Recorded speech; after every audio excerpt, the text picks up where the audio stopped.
All right. So one thing I know we're struggling with is this electrical net force. And I'm going to give you a little sample. And it's not the same problem as the homework problem, but it's the same principles as the homework problem. So let's look at my little sample here. We've got charges 1, 2, and 3. We got a negative, a positive, and a negative. So the forces we will have are forces 1, 2, 2, 3, and 1, 3.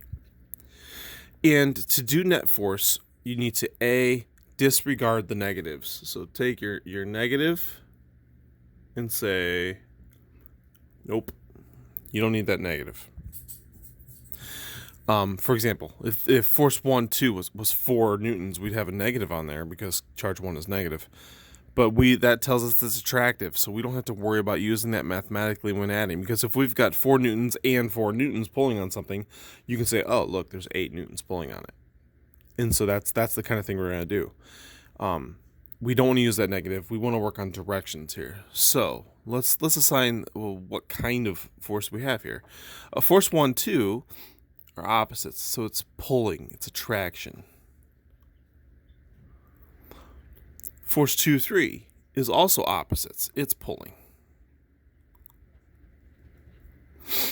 Force 1, 3, on the other hand, is repulsion. So they are pushing. And so that you got to think about it that way. I know you're thinking attraction and repulsion. Those are the important vocabulary words of this. But think of it as pulling and pushing. So let's do net force net for number 2.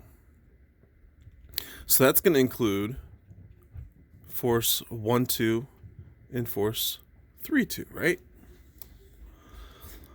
Force 1, 2 and force 3, 2. 1, 2, 1 is pulling on 2. So if these were kids, right? Let's make them kids. These are 3 kids. Oh, this pen's taking a crap too.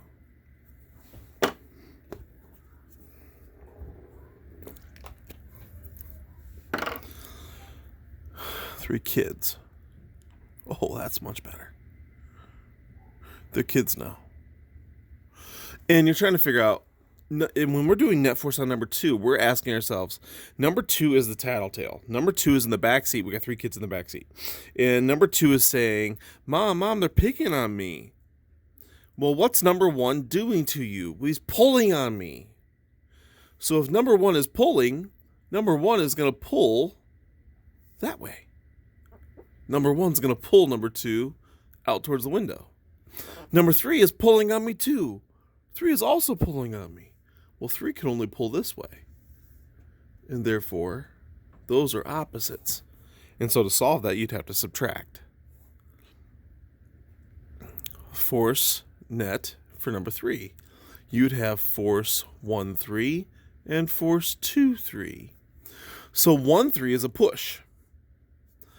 Mom, number 1 is pushing on me. 1 can only push 3 away. Away would be out that way. Number 2, Mom, number 2 is pulling on me. So 2 is pulling number 3 into the middle. And so you'd have to subtract again. And I'm willing to bet number 1 would work out the exact same way. Force net for number 1, force 1, 3, force 1, 2. So number 1 would be the victim now. And number 1 would be saying, Mom, number 3 is pushing on me. So 3 can only push this way. You can't see, sorry. 3 can only push that way. Mom, number 2 is pulling on me. 2 can only pull this way on 1.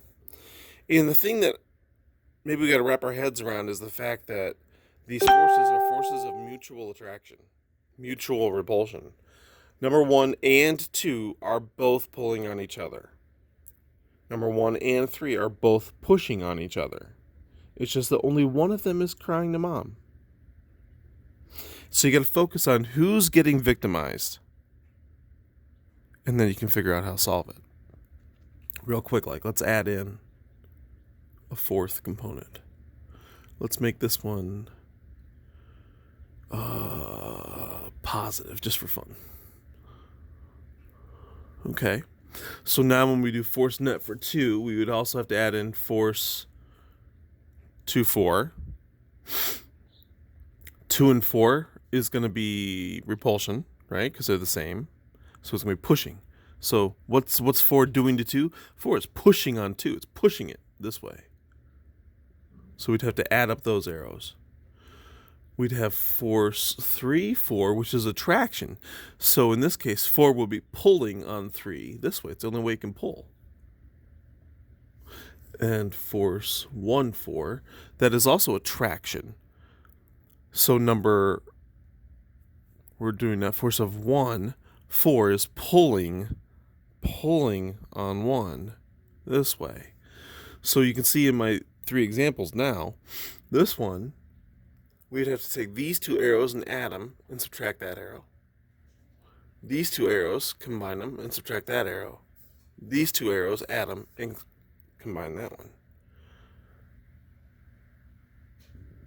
Remember, what is the one kid doing to the other kid? The kid you're trying to solve for is the victim. How are they being victimized?